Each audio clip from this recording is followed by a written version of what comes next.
En 2026, les salles commerciales prennent tout le buzz et éclipsent sans peine un grand nombre de salles indépendantes qui ont malheureusement plus de potentiel que la majorité des salles commerciales. À partir d'aujourd'hui, on s'engage à aller chercher dans les quatre coins de la France les salles indépendantes qu'il faut mettre en avant, armées de notre très faible notoriété pour que les gens sachent que près de chez eux, il y a de véritables pépites. Et pour commencer cette série, on s'attaque à la salle Club 23 à Briey dans le 54. Pour ceux qui ne nous connaissent pas, on est un groupe de force athlétique situé dans le Grand Est. Nos entraînements nécessitent donc du matériel adapté pour le SBD, squat, bench et deadlift, et du matériel adapté à l'hypertrophie. Alors, notre jugement se dirigera principalement là-dessus. Et pour évaluer la qualité de cette salle, on va se baser sur plusieurs critères. Premièrement, évidemment, le matériel. Et deuxièmement, l'environnement. Voilà donc les critères. Et avant toute chose, on va commencer par un petit room tour des familles. Alors déjà, prépare-toi parce qu'une fois que tu es dans la salle, il faut une carte pour te repérer. Et ça, c'est ultra plaisant. Il y a une partie de la salle en bas et deux autres parties qui se situent à l'étage. Une partie cardio classique, un endroit avec quelques machines guidées, un endroit avec des poulies, des benches, un endroit poids libre avec les haltères, les racks et encore d'autres machines. On a une partie pour les cours collectifs ou les entraînements de sport de combat, step, tout ça. On a une première partie à l'étage avec encore des machines. Ensuite, on a une seconde salle à l'étage qu'on pourrait qualifier d'espace étirement, yoga, un petit espace avec quelques machines cardio encore, un petit balcon pour se sentir le maître du monde après un PR et enfin un petit espace cosy qui ferait pâlir Valérie Damido. Donc déjà, première question, quelle autre salle a déjà créé autant d'espaces spécifiques? Je trouve le fait d'avoir tout de compartimenté ultra agréable et renforce une sensation un peu spéciale d'être dans son coin à soi. Première impression, déjà j'avais qu'une seule pièce, parce que les autres elles se poursuivent. J'ai cru que c'était une toute petite salle, donc je me suis demandé où est-ce que j'allais m'entraîner. Puis après, à chaque fois que tu passes dans une nouvelle pièce, il y a une nouvelle pièce derrière, une nouvelle. Et ça s'enchaîne sur 4 pièces. On n'est jamais au même endroit, donc c'est pas redondant. Là où généralement, dans la plupart des salles, tout est dans la même pièce, tout est au même endroit, sur le même étage, et ça enlève malheureusement de la complexité à l'environnement, que je juge essentiel pour s'y sentir à l'aise. Et maintenant qu'on a fait notre petit tour, on peut commencer à s'entraîner.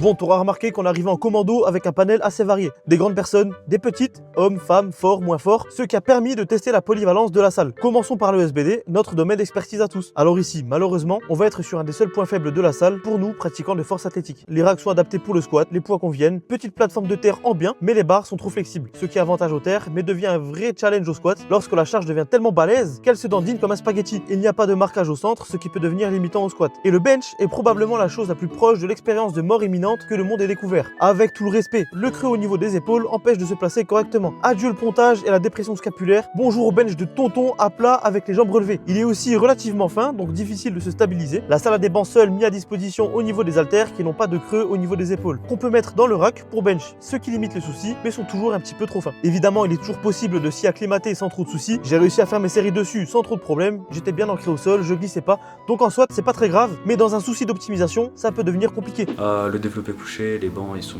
très loin de ceux qu'on a l'habitude de voir en compétition, mais ça reste du matériel correct sur lesquels on peut s'entraîner, c'est hyper qualitatif.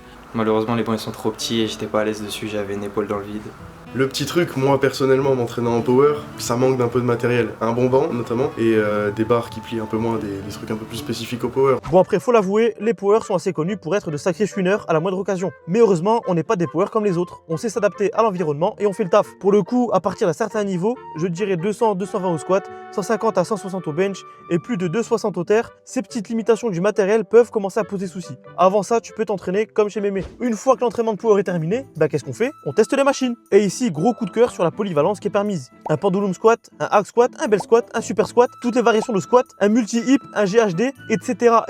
Des choses qu'on ne voit pas souvent en salle et qui pour le coup sont vraiment qualitatives. On est sur des machines Panata, donc c'est globalement très bon. Pour le haut du corps, c'est la même chose. On a une grosse diversité de machines. Pour le dos, on a même un ensemble de poignées MAG. Et gros point positif qu'il est important de souligner, les machines indiquent l'endroit où doit se situer l'articulation active. Ça, c'est un souci qu'on remarque chez beaucoup de gens, principalement chez les débutants, qui utilisent mal les machines en oubliant de mettre l'articulation charnière au niveau du point de pivot de la machine. Et en plus de ça, la plupart des machines possèdent des réglages à outrance. Je peux vraiment absolument tout régler en jouant sur le profil de résistance de la machine, la trajectoire, afin de l'optimiser pour divers profils. Et là, j'en revenais pas, je suis même tombé sur mon outil préféré, le support pour speed squat. C'est la première salle que je vois qui a pensé en acheter un. Et pourtant, qu'est-ce que j'en ai visité des salles? Cet outil-là, c'est vraiment un game changer. Pas besoin de mettre un banc derrière toi et un step qui te te détruit la cheville, t'as ton petit pad, t'es content et tu peux faire tes split squats comme une grande personne. Et aussi, est-ce qu'on peut parler du rack à haltères qui est juste interminable? Toutes les paires sont triplées jusqu'à 30 si je ne dis pas de bêtises, doublées jusqu'à 40 et montent même jusqu'à 60. Donc l'impression d'avoir fini le jeu que tu peux avoir à Basic Fit, c'est ciao. Et tout ça sans avoir de poignée ultra épaisse sur les haltères qui te demandent 50 travail de grip pour réussir à la tenir.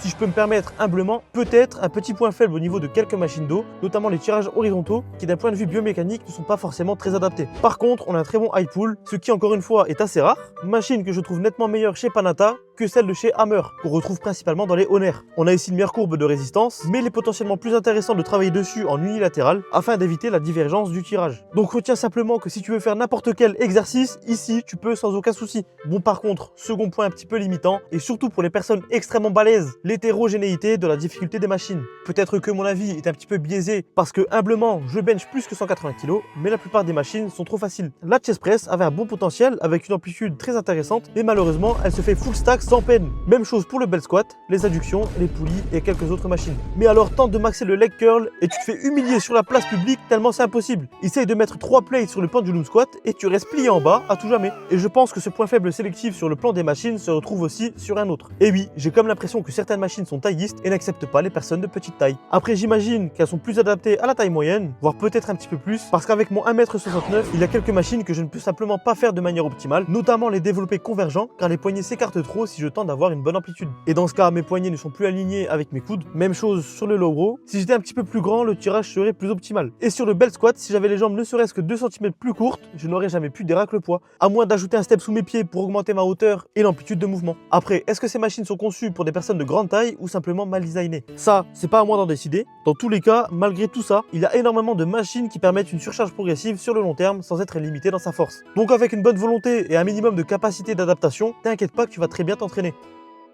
Donc voilà de ce qu'il en est de la review du matériel en lui-même. Maintenant, il est temps de passer à l'analyse de l'environnement. Ici, je pense qu'on peut difficilement faire mieux. Le style de la salle est vraiment unique. Il y a beaucoup de bois, des couleurs assez chaudes. La déco, qui est vraiment le mélange industriel avec du bois, etc.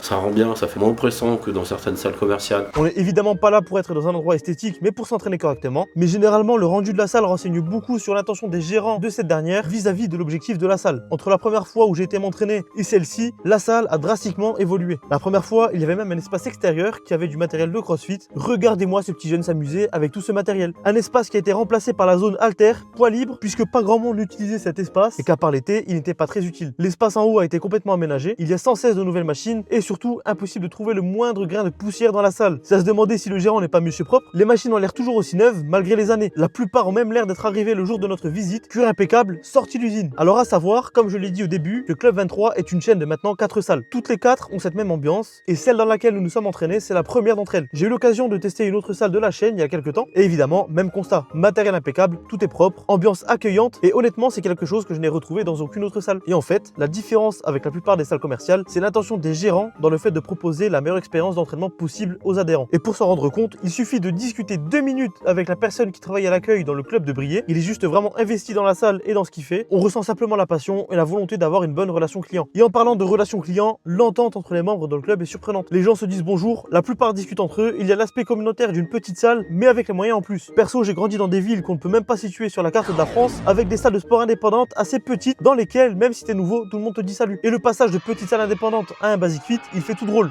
Donc ça fait extrêmement plaisir de voir une salle aussi grande, on est ici sur 1400 m², dans laquelle on retrouve ce sentiment d'appartenance. Étonnant d'avoir une salle comme ça à briller dans des coins comme ça. Et le tout réuni donne vraiment envie d'aller s'entraîner. Il n'y a aucune friction, beaucoup moins de barrières à l'entrée, ce qui en fait donc selon moi la NFZ et les avis clients une salle top tier pour s'entraîner. Et là tu vas me dire, mais si c'est si parfait, pourquoi tu t'entraînes pas là-bas? Eh bien simplement pour 2 raisons. Premièrement, les salles de la chaîne sont loin de chez moi et comme dit précédemment dans les limitations, je suis assez impacté dans ma pratique par les bancs, le matériel nécessaire à la force ou certaines machines trop faciles à maxer. Néanmoins, pour les pratiquants qui ne font pas de force ou du moins qui n'ont pas un niveau très élevé dans ce sport, et j'en reviens ici au standard arbitraire de performance que j'ai donné tout à l'heure, cette salle reste le Saint Graal. Il est tout à fait possible d'adapter l'exécution de certaines machines pour contourner le fait qu'elles soient trop facilement maxables, avec par exemple de l'unilatéral ou des variations avec un meilleur ratio fatigue-stimulus, limitant la charge utilisée. On a évalué tous les critères, il est maintenant temps de passer à la notation, en prenant compte des aspects matériels évoqués, de tout ce que la salle permet et que nous n'avons pas utilisé, entre autres la salle de conditionnement physique, la petite salle de yoga, les diverses machines cardio, et en prenant en compte l'environnement global, l'accueil, la sympathie des adhérents, la volonté des gérants, on se permet de donner humblement la note d'un solide 9 sur 10.